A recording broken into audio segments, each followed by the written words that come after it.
Hi, my name is Avi Journaling. I'm the Associate Dean of the Musar Institute. I'm going to speak a little bit about the Musar practice of journaling. Journaling, we like to say, is a practice that is simple but not easy. And we'll see what that means in a second. But the truth is that it's a very simple practice, but a lot of people find that it's not easy to do. The practice of journaling goes back all the way to the times of the Talmud, where we find that one of the authors of the Mishnah he recorded his transgressing Shabbos, one Shabbos, and we find also in the Rabbeinu Yonah, a book, in his book Shari Tshuva, written close to 1,000 years ago, where he writes that a person should record your transgressions and read them over each day. Now, Rav Shlomo Wolbe, a contemporary Musar teacher, expands this practice, and he says, and he writes, that a person should record anything important to one's inner life.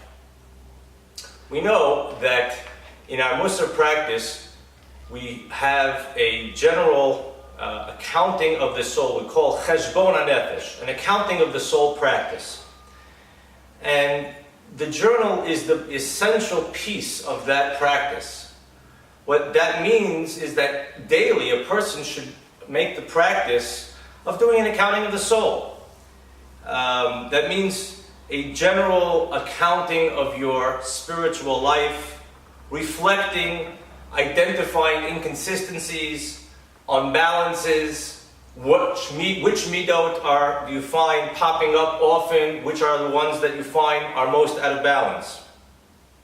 But so much of this accounting of the soul practice, which should really be done every day, and is perhaps the primary focus of Musar work, there's a problem with this, and it's important to realize that there are three essential principles which stop us from getting down on ourselves, because despair or sadness is the great enemy of spiritual growth and of Musar work.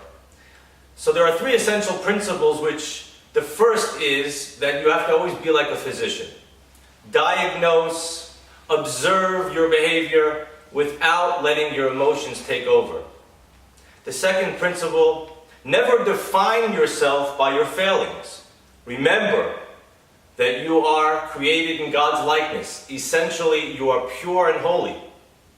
Finally, the third principle, and this is essential for all aspects of Musar work, is that we know that we're not going to change overnight. We know that tomorrow we may not be better than today. Hopefully we will be. But what we need to do, what we must do, in our journaling, in our accounting of the soul practice, and in all other areas of Musar practice, is we have to reveal, we have to uncover our desire to change. That uncovering of the desire to change, that itself will cause change, but more importantly, it will put us back into an objective and a proper understanding that even though we might have failings, we might have inconsistencies like everyone does, we're essentially a person on a path towards growth. I often find that my journal is a really good place to write my intentions or my resolutions, my kabbalot. Rav Wolbe writes that if you find that you need a pick-me-up, you need some encouragement, then your journal is the perfect place to give yourself that encouragement. I find that it's a great place every once in a while to write down the things that I'm grateful for in my life, my family and my children. It's a perfect place to write down and to remember, and bring back into the conscious memory all the things that you're grateful for in your life, because that is a great source of inspiration as you continue through the challenges of spiritual growth.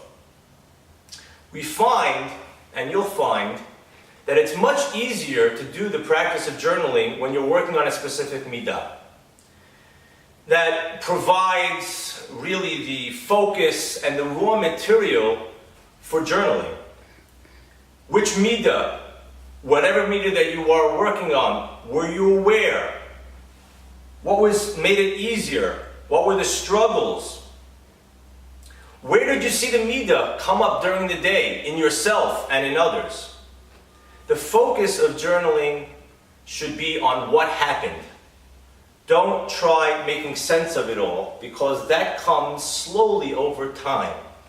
When you focus on what happened and you report on what happened, you are doing the practice of journaling. Keep things very simple.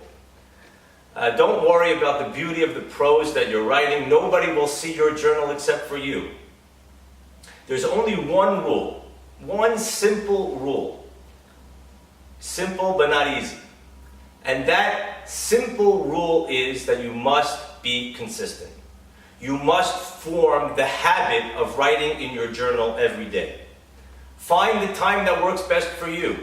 Alan likes to recall that he had a person come over to him and say, I can do the other practices, but I absolutely cannot do journaling. Why can't you do journaling? Because I cannot journal at night before I go to bed at night. It's just too difficult. I'm tired. I fall asleep. It's just not possible. So Alan suggested, why don't you journal another time during the day? So incredulously, she looked at Alan and she said, you can do that? And of course, the answer is yes, you can. Find the time that works for you. If you form a habit of writing in your journal every day, you will write. You will write to your journal, and you will speak to your journal, and your journal will begin to speak to you. This is a great thing to do on the airplane, to look over your journal. I know on my long flights, you look through your journal and you begin to see a picture. You begin to connect the dots and see a picture of yourself.